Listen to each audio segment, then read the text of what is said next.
북한 김정은 제1위원장은 집권 3년이 지나도록 외국 정상과의 회담을 단 한 번도 갖지 못했습니다.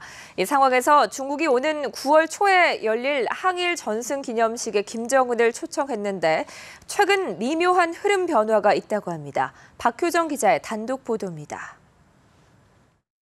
지난 5월 러시아 전승절에 참석할 것으로 예상됐으나 끝내 불참한 김정은 제1위원장.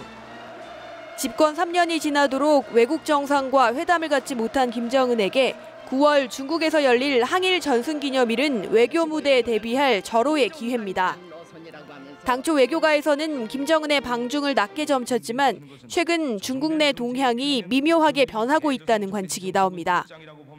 중국의 한 외교 소식통은 북한과 소원한 중국 지도부가 최근 대북 정책 기조를 적극적인 관리로 전환할 조짐이 있다며 9월 김정은의 방중 가능성도 커진다는 관측이 있다고 말했습니다.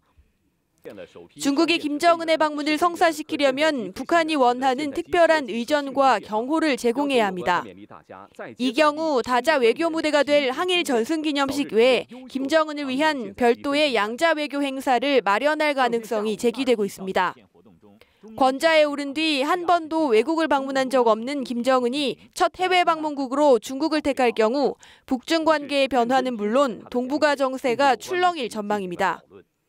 하지만 여전히 김정은의 방중이 성사되지 못할 것으로 보는 시각도 만만치 않습니다.